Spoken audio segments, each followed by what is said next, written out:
We are back. Thanks for joining me for episode 5. 5 episodes of Engine Rehab. I am so amazed and so appreciative of all the support you guys have given us. Without you, I'd have no motivation to keep this channel going. And without further ado, let's get to it.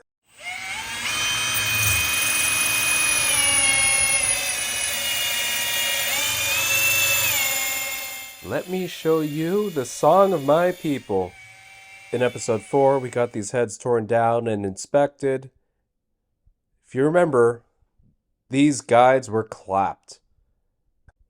So what we're doing to fix them is we're boring the guides internally 30 thousandths oversized so that I can install some new guide liners. Here we are flex honing the inside of the valve guide. This is exactly the same kind of flex hone that you would use to deglaze your cylinders for new rings. This step ensures that the guide liner install is going to go smoothly. The crosshatch will give the guide liner a little bit of traction when you're installing a guide liner inside of a bronze guide. Sometimes they'll slip out during the install process, and like most people, I hate it when it accidentally slips out. Of course, after using a flex hone, you're going to want to clean out your bores. The abrasive that they use is a lot like sand. I don't like sand. It's coarse and rough and irritating. Not like here. Everything is soft and smooth.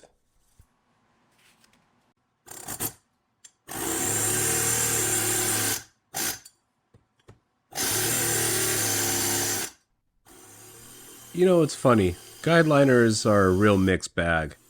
You'll find machine shops that love them. You'll find machine shops that hate them. In my experience, most of the people that hate them just don't have a very good understanding of how they work, or they've had a bunch of heads come in that had bad guide liner installs. A lot of times, shops won't even have the ability to install them in the first place, especially now. The guide liner kits are over $1,200 just to purchase. The liners I like to use are Rapid brand. Instead of using a spiral internally to hold oil, these use a little dimple. They're also hardened. That's why you'll see these used in Top Fuel and Super Stock. NASCAR has used them at some point as well. And for those of you in the audience that are into casual masochism, we're going to go broach these into place. The broach gets driven in with an air hammer. It's also a little bit larger than the inside of the valve guide, and that expands the guide liner, which is how it gets held into place. This is also the step where most people really screw up. Either their broaches are worn out, or they're not using the right size, or the ream diameter isn't correct. Sometimes you'll hear horror stories of machine shops installing guide liners into heads. Then soon after, the guides fall right out, or they just get smoked immediately. This is usually the step where they screw up. So let's give the guides one more quick brush. Volume up. If you like ear death, this is the part for you.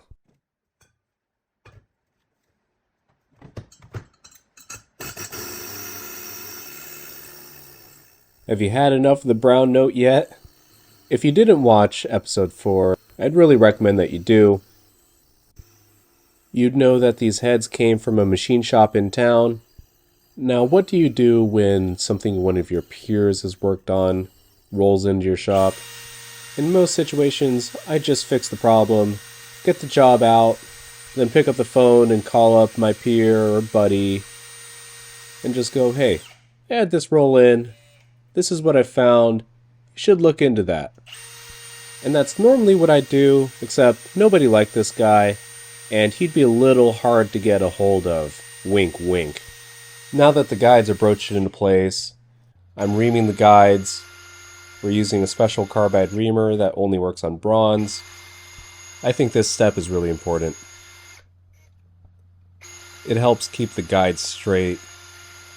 There's a much smaller margin for error as opposed to just honing the guides. The original guides had anywhere from 0.5 thousandth to 2 thousandths of taper in them. By being really deliberate and careful with my processes, I'll be able to hold a 2/10,000 spread on my valve guide clearances. By smacking the valve up against the unmachined valve seat, I'm getting a good idea of how much misalignment I just introduced by replacing the valve guides.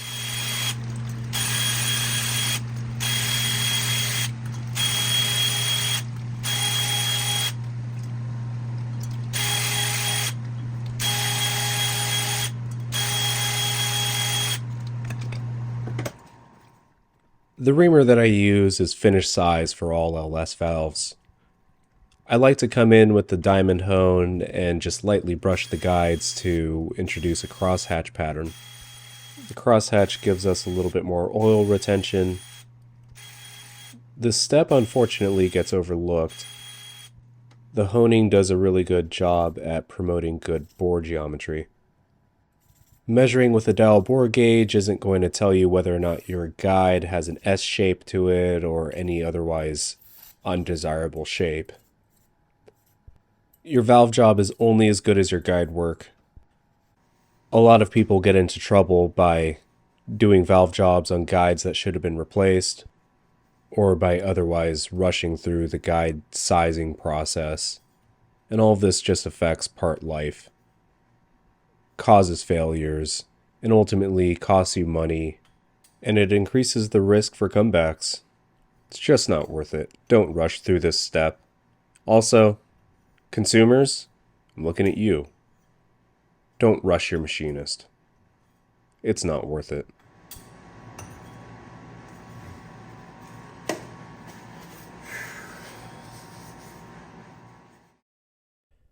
Let's get a look at the finished guides. That just looks real good. You can see the different materials. Those dimples will help with oil retention as well. Look at me. I almost said oil. It helps hold oil. I had to come in with a few different tools to get these to look so good. After all the broaching and sizing, I came in with a seal cutter. For some reason, the top of these guides were super mushroomed. That had something to do with the previous guide install. So I cut the guide down, put a nice chamfer on top. Not only does this help the guides look good, it's going to help on the assembly side. The seals will go on effortlessly. I also came in with this chamfer and broke the sharp edge on the ID of the valve guide. Sharp corners are a big pet peeve. All it does is wear the valve stem. I get it. This is all real technical, nerdy stuff.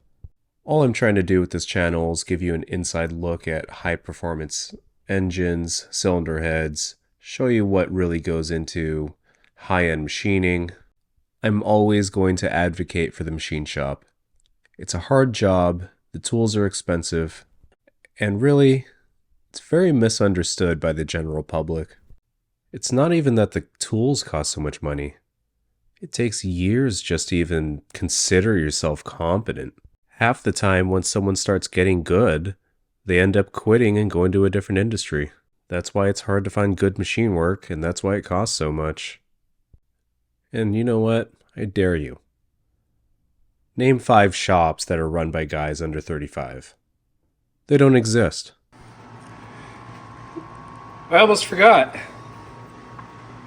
We need to check a guide clearance. Got the adult beverage out. Starting to get a little warm here. Here's our dial bore gauge. The setup is exactly the same as it was last time we checked this. Here's one of the exhaust guides. Right at a thou 4, thou and a half. Let's check the next intake.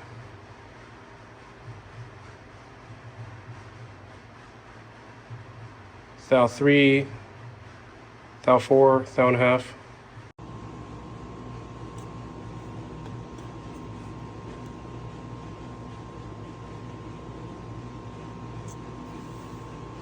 Perfect.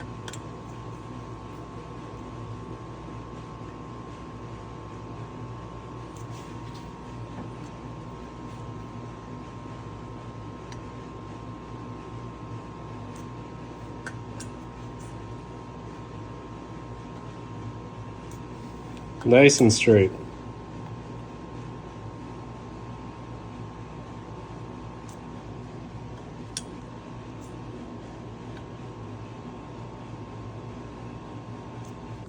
Last one.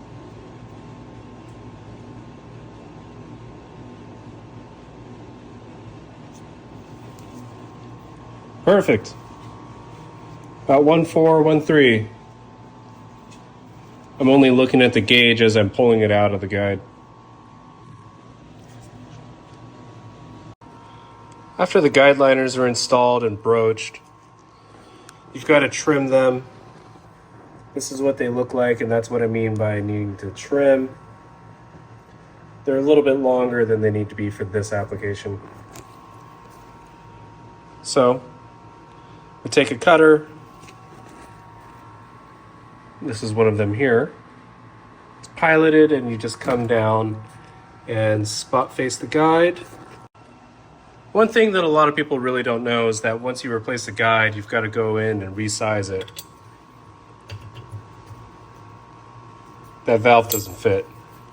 That's why we buy these expensive reamers and expensive guide hones, so that we can do a proper job sizing your valve guide. You know, these reamers, they're almost $300. You got to have one for every valve stem diameter that exists. You know, this is the fastest way, except, you know, you get a lot more versatility with a guide hone, but that takes forever. You know, I can do guides in minutes using this, and then it's nice to just touch them up with the hone after. That's why machine work's so expensive. Beautiful. Nice crosshatch.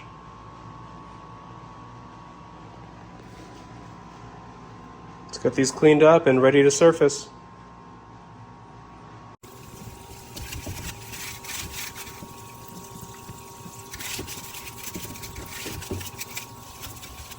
It helps to do a few different cleaning sessions throughout the process. Heads come out much nicer at the end of the day. Clean is everything. Now it's time to get the head prepped to go into the machine. I like to take a really coarse file, especially a file that I know is flat, and hit every surface. I'm trying to knock off every single burr. This ensures that the head will sit flat. If I skip this step, there might be a raised edge that I can't see with the naked eye, and it could affect the machining accuracy by tilting the head in a way that it wouldn't have otherwise.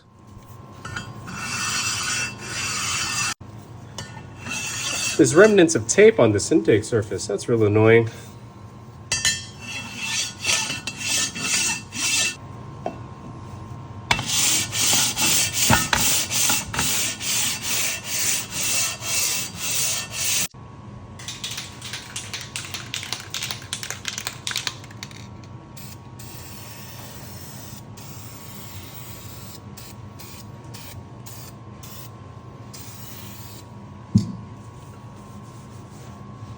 A little bit of dye so we can see what we're doing. I almost forgot again. Here's the second head. We're gonna try cutting from this side this time. I'm at basically 4 thousandths. This side is lower by 5 thousandths, so the heads are decked crooked by 5 thousandths. Look at that. That's a shame, because the old surface was really nice. No, it was a hell of a lot smoother than I could produce, but it is what it is. We want everything to seal, and we're a little bit crooked, a little heavy on that side, so, you know, we want the intake to fit properly, and we want the heads to be square. All that affects pushrod length and whatnot. Ignore that. I almost forgot to try cutting on that side first. Pretty doesn't mean it's right, unfortunately. Oh, and for those of you who hear a buzzing in the background, it's that. I run an AC at all times. It's kind of loud. I should probably put a wall unit up and it would help, but it is what it is. Normally I'd spray some WD-40 on the surface for the final cut.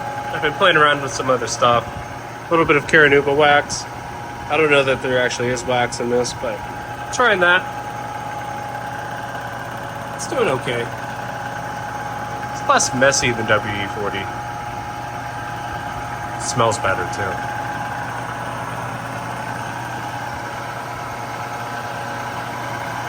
Pretty.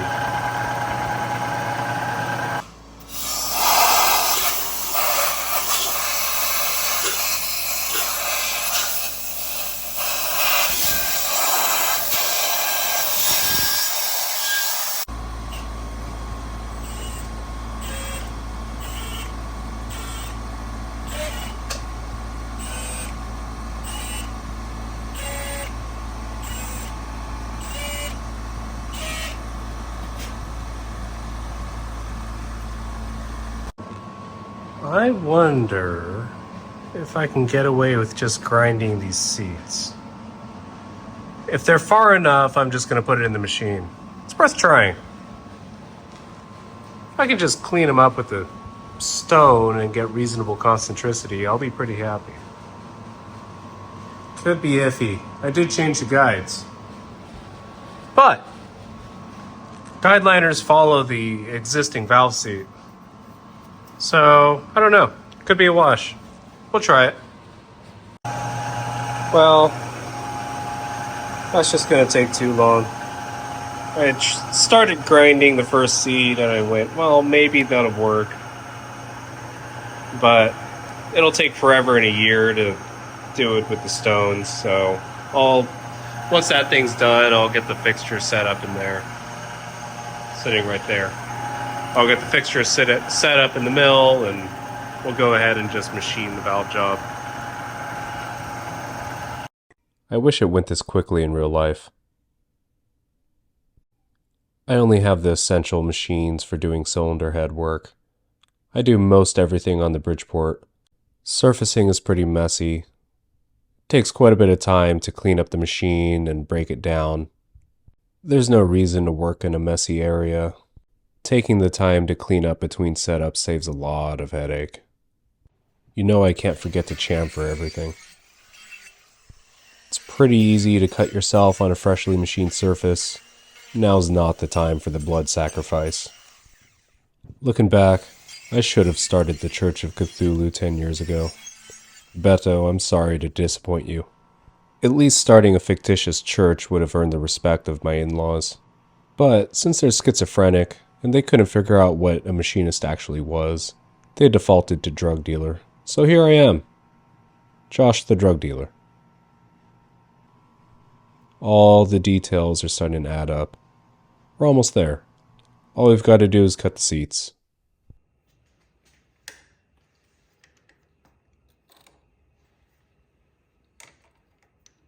Okay, we're on center. Let's get these seats cut.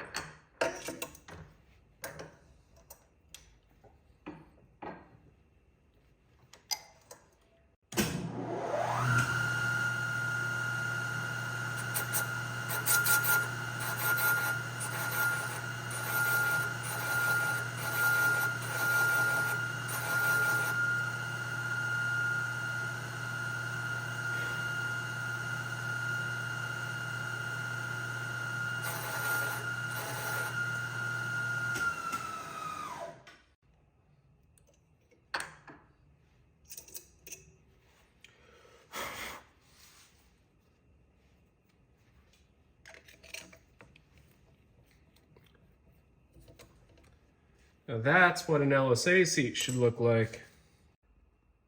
Intake seats are cut in. I had to get the tripod out of the way for this one.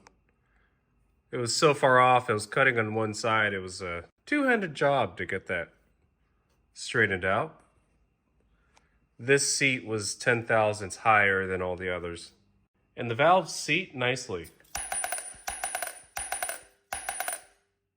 Beautiful. All right, the exhaust seat's set up.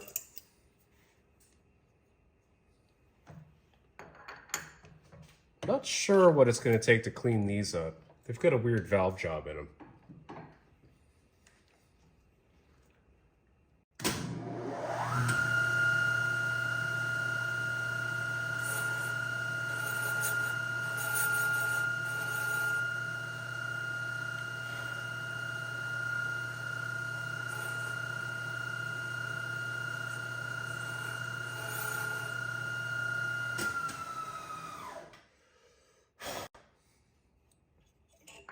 Lucky me. That turned out okay. Couple little shadows over here of the old valve job, but I was able to get a nice radius put into it. And didn't really leave much of a lip on the top cut. Thought it might be interesting to see what I'm having to do to fix this seat.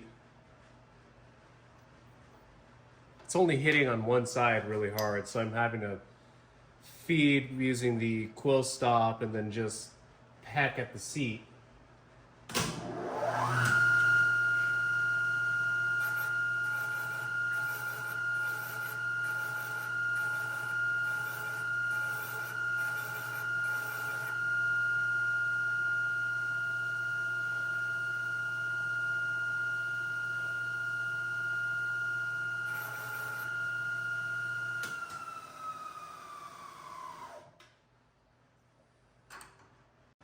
If I had tried to force myself through that interrupted cut, I probably would have caused a little bit of damage, or at least taken a big chip out of my cutter.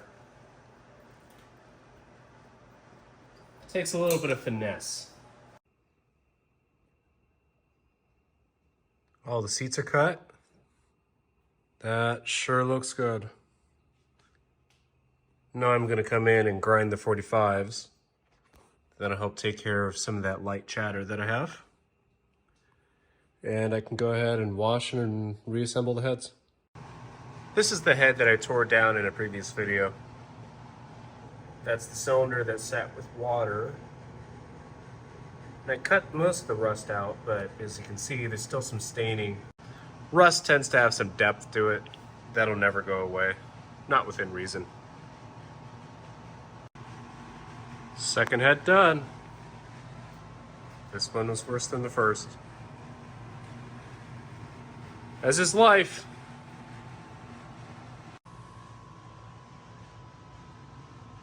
Seats are ground. Heads are starting to look pretty good. Time for a wash.